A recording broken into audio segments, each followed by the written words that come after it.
Today I will tell you 10 things I wish I knew before I came to Lima. One of the things that I would have loved to know more about was the weather, because the weather could be very interesting.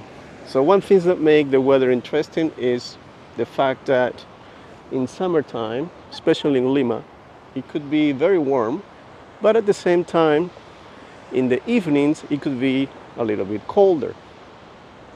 And that could make a difference on what you wear when you go out.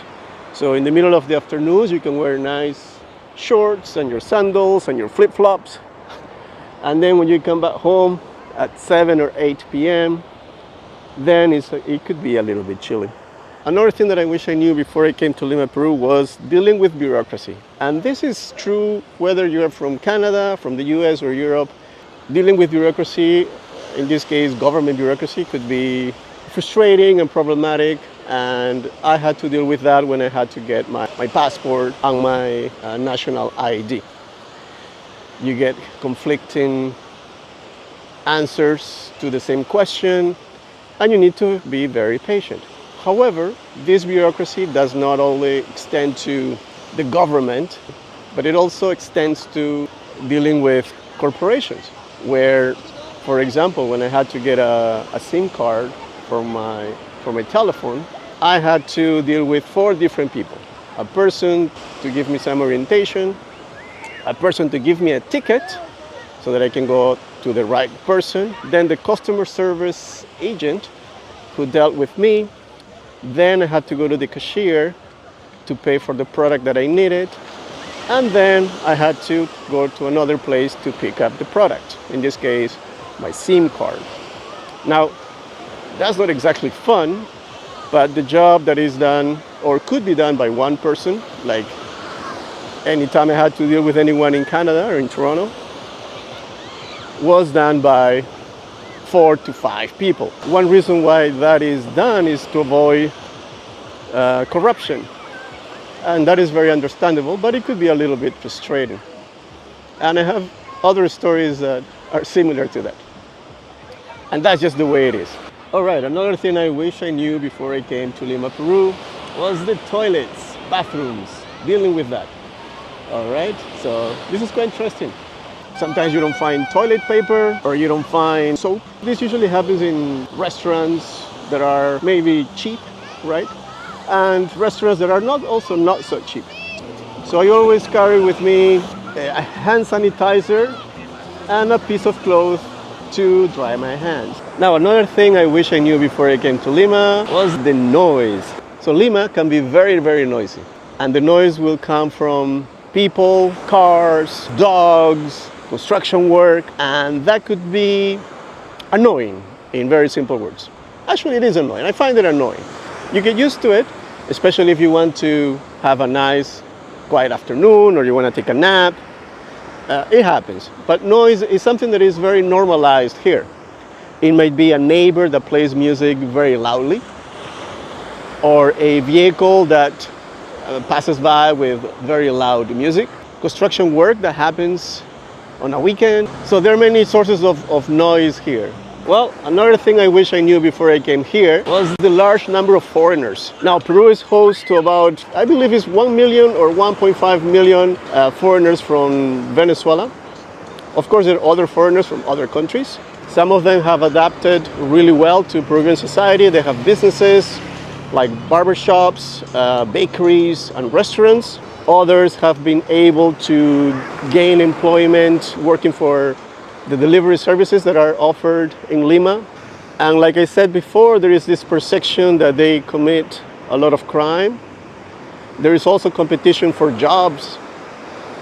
And that's a situation that unfortunately creates problems like xenophobia. And I know that myself because I've experienced xenophobia before in my travels. But luckily, some of them have been able to adapt and open businesses. And yes, there are some that have dedicated themselves to a life of crime.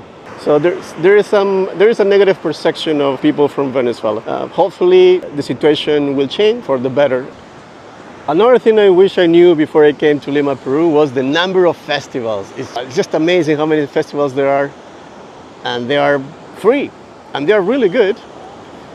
I have attended many festivals. Just walking around, you just see something happening, and it's a festival at a municipal park or a street festival, and they're quite great, which is a great sign of things improving in Peru, because culture is very important. And when there isn't any money, you don't dedicate time or resources to culture. Luckily, there's a lot of promotion of culture, be there street festivals, music festivals, or other festivals, like, for example, coffee festivals, the ones that I like to attend.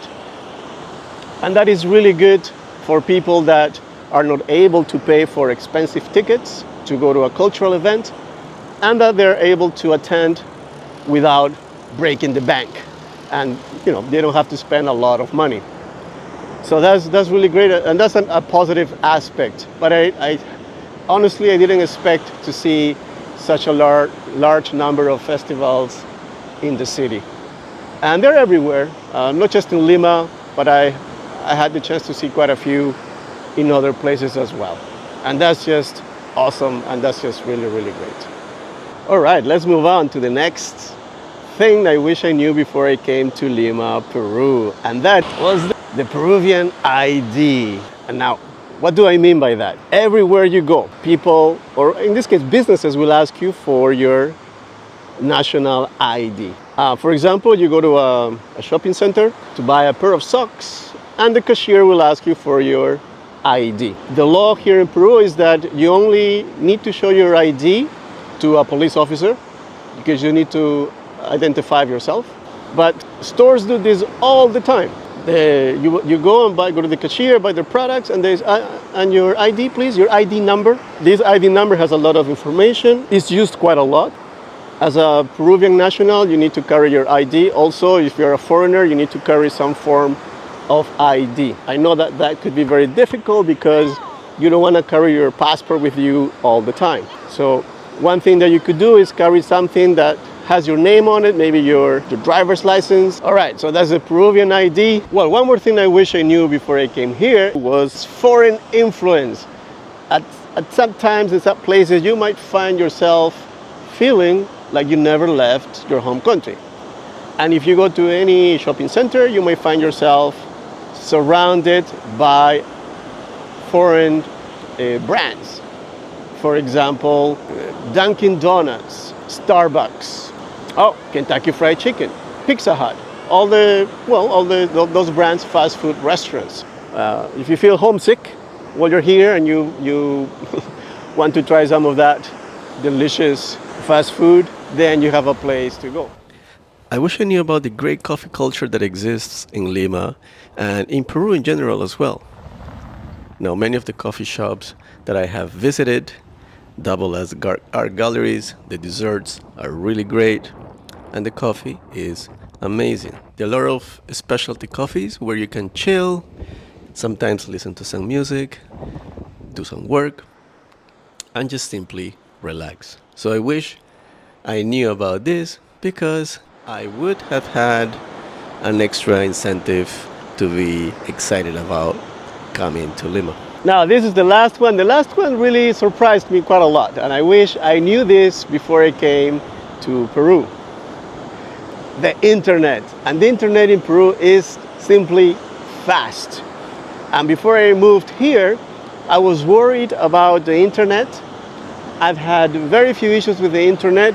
It's very stable, and it has allowed me to be a digital nomad and also work from home quite nicely without any problems. And I wish I knew this, because I was too worried about it. I was personally surprised to find out that the internet was just good enough.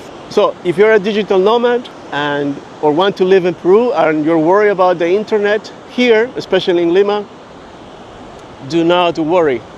The internet is fast enough and is good enough. Well, thank you for your time. Thank you for listening. Is there anything that I have mentioned that surprised you? Is there anything that you wish you knew before you moved to a new country? especially if you have been to Lima before. Please let me know in the comment section. This is Victor, and I see you in the next one. Bye-bye.